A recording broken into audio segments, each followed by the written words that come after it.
बहुत ही बेहतरीन सवाल है। दो ब्लॉक गिवन है, एक 4 kg का, एक 2 kg का। नीचे वाला सरफेस स्मूथ है, ये दोनों के बीच का सरफेस आपका फ्रिक्शन इसके अंदर है। बाहर से फोर्स लग रहा है 24 न्यूटन, और कहा गया है coefficient of friction between these two surfaces is half. Force of friction between two blocks कितना होगा, ये निकालना है। ऐसे सवाल में सबसे पहले निकालना होता है क्या ये दोनों ब्लॉक साथ में मूव करेंगे या नहीं करेंगे। जब भी ब्लॉक के ऊपर ब्लॉक का सवाल आएगा तो सबसे पहली बात क्या ढूंढनी है कि दोनों साथ में चलेंगे या नहीं चलेंगे। तो सबसे पहले मान लें कि दोनों साथ में चल रहे हैं। अगर दोनों साथ में चल रहे हैं तो आप दोनों को एक सिंगल बॉडी की तरह ट्रीट कर सकते हैं। ये आपकी एक सिंगल बॉडी हो जाएगी। सिंगल बॉडी का मास कितना हो गया, 4 और 2 6 kg, और फोर्स 24। अगर साथ में चल रहे हैं तो जो कॉमन एक्सेलरेशन है AC, it is 24/6, that is 4 metre पर सेकेंड स्क्वायर। AC का मतलब क्या है, कॉमन एक्सेलरेशन। जब दोनों साथ में चल रहे हैं ऐसा माना है तब एक्सेलरेशन इतनी रहेगी। इसके बाद निकालते हैं क्या, जिस ऑब्जेक्ट के ऊपर, जिस बॉक्स के ऊपर फोर्स नहीं लग रहा है डायरेक्ट, कहने का मतलब यहां से देखें आप, ये एक्सटर्नल फोर्स आपने नीचे वाले पे लगाया है। अगर आप ऊपर वाले का मोशन स्टडी करेंगे, ऊपर वाले का मोशन किस फोर्स के कारण हुआ होगा, जब ये फोर्स आगे लगा, अगर इन दोनों सरफेस के बीच में कोई फ्रिक्शन ना होता, स्मूथ होता, तो ये वाला फोर्स इस वाले ब्लॉक को आगे खींच ले जाता और ये यहीं पे रहता। अब फ्रिक्शन है तो फ्रिक्शन की कोशिश रहेगी कि वो इसको आगे की तरफ इसके साथ मूव करे, क्योंकि फ्रिक्शन का मकसद क्या है, टू अपोज रिलेटिव मोशन। अगर ये यहीं पे रह जाता तो इसके इस सरफेस के बीच में आपका रिलेटिव मोशन हो गया, उसको अपोज करना चाहता है तो फ्रिक्शन फोर्स इसको आगे लेके जाना चाहेगा। एक बात। अब आपको बताया कि फ्रिक्शन फोर्स की एक लिमिटिंग वैल्यू होती है। लिमिटिंग वैल्यू होती है तो लिमिटिंग एक्सेलरेशन भी होगी। लिमिटिंग का मतलब एक लिमिट तक ही उसके ऊपर फोर्स लग सकता है।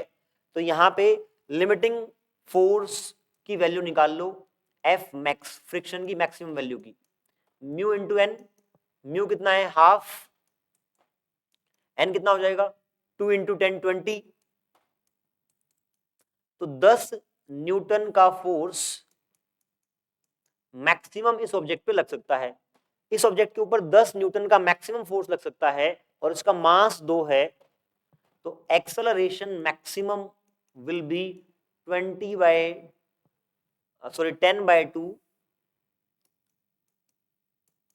5 मीटर पर सेकेंड स्क्वायर। इसको बोलोगे आप कि ऊपर वाला ब्लॉक मैक्सिमम 5 मीटर पर सेकेंड स्क्वायर से एक्सेलरेट कर सकता है। अगर इसकी कैपेसिटी ज्यादा है और कॉमन एक्सेलरेशन कम है तो ये ब्लॉक साथ में चलेगा।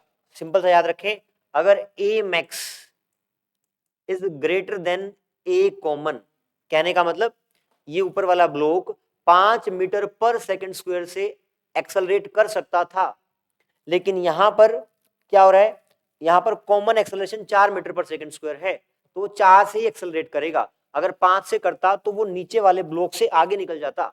ऐसा होना संभव नहीं है कि आपने नीचे वाले फोर्स ब्लॉक पे फोर्स लगाई है और उससे ऊपर वाला आगे चला गया उससे, ऐसा संभव नहीं है। मैक्सिमम साथ में चल सकता है।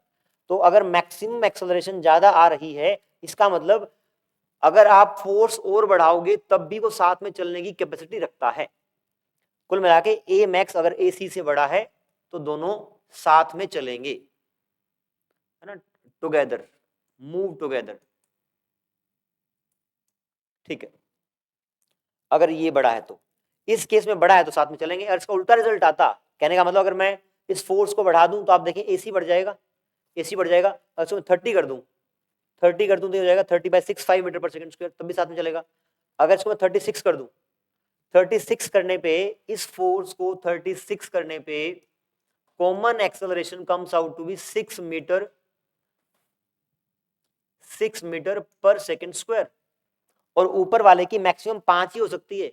तो कितना भी जोर लगा ले ऊपर वाला उसका साथ नहीं कर सकता क्योंकि उसकी एक्सेलरेशन ज्यादा है। उस केस में दोनों अलग अलग चलेंगे, अलग अलग चलेंगे तो स्लाइडिंग होगी, और स्लाइडिंग होगी तो फ्रिक्शन मैक्सिमम लगेगा।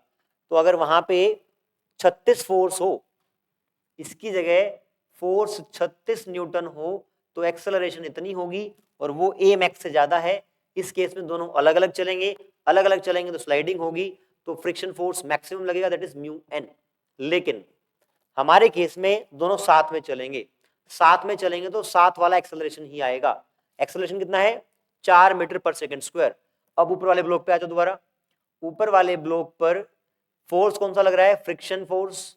हमें फ्रिक्शन फोर्स ही निकालना है, तो फ्रिक्शन फोर्स मैक्सिमम लग सकता है 10 न्यूटन, लेकिन यहां मैक्सिमम नहीं लगेगा क्योंकि मैक्सिमम स्लाइड नहीं कर रहा है और ना लिमिटिंग केस है। अगर स्लाइड नहीं कर रहा है तो अब इसका मास 2 kg है, acceleration 4 metre per second square है, तो friction force will be 4 into 2 that is 8 Newton.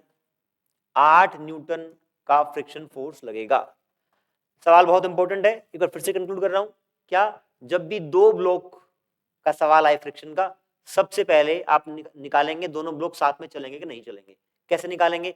दोनों को साथ में चलता हुआ मान लें, साथ में चलता हुआ मान लिया, नेट फोर्स पता है, नेट मास पता है, तो नेट एक्सेलरेशन आ जाएगा। ये होगी कॉमन एक्सेलरेशन। पहला स्टेप आपका कॉमन एक्सेलरेशन निकालना। दूसरा, जिस ब्लॉक के ऊपर सीधा फोर्स नहीं लग रहा है, इनडायरेक्टली फ्रिक्शन फोर्स लग रहा है, तो फ्रिक्शन की एक लिमिटिंग वैल्यू होती है। अगर एक लिमिटिंग वैल्यू है तो उस ब्लॉक की एक लिमिटिंग एक्सेलरेशन भी होगी। तो आप उसकी लिमिटिंग एक्सेलरेशन निकाल लें, लिमिटिंग फ्रिक्शन फोर्स निकाल के, वो उसको कहेंगे हम उस ब्लॉक की मैक्सिमम पॉसिबल एक्सेलरेशन। अगर मैक्सिमम पॉसिबल एक्सेलरेशन ज्यादा है कॉमन एक्सेलरेशन से, तो दोनों ब्लॉक साथ में चलेंगे। अगर maximum acceleration is less than common acceleration, तो इसका मतलब साथ में नहीं चलेंगे।